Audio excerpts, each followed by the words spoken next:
L'affaire de la saisie de 1,7 milliard de francs à la frontière sénégalo-malienne, dont certains avaient fait toute une montagne, risque d'accoucher d'une souris. Car, à l'arrivée, les douaniers n'ont retenu qu'une simple tentative d'exportation frauduleuse de fonds de la part de certains commerçants sénégalais et maliens qui voulaient contourner l'embargo de la CEDEAO. Ils vont pouvoir transiger pour récupérer leur argent après avoir acquitté une amende douanière. C'est ce qu'a appris en exclusivité le journal Le Témoin.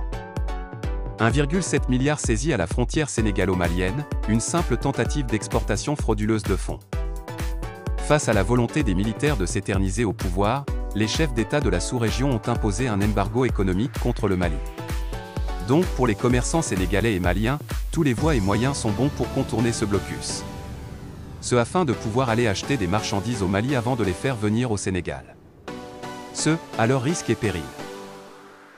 Justement, c'est dans ce cadre que des éléments du commissariat spécial de Kidira ont effectué une saisie de près de 1,7 milliard CFA. Elle a été effectuée sur 3 individus dont un, 01, sénégalais et 2, 02, malien, en provenance de Dakar et qui tentaient de rallier le Mali. Une fouille minutieuse de leur véhicule a permis de trouver dans sa malle arrière 3 valises contenant cette importante somme d'argent.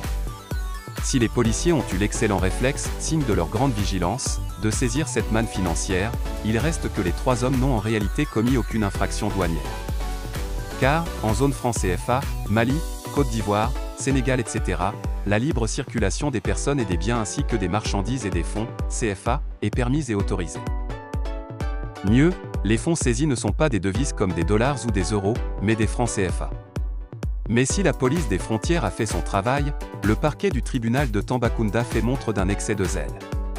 Car, nous renseigne Théon, le procureur voulait coûte que coûte exhiber les fonds saisis comme trophée de guerre et faire payer cher les convoyeurs. Or, après enquête, il est apparu que l'argent que voulaient faire sortir les deux Maliens et notre compatriote n'était ni destiné à faire du blanchiment, ni à financer une guerre, mais plutôt à acheter des marchandises en zone franc CFA.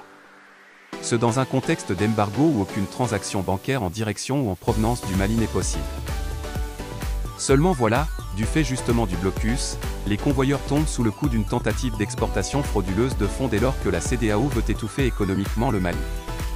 Mais on apprend que les choses devraient s'arranger puisque les mis en cause vont pouvoir transiger pour récupérer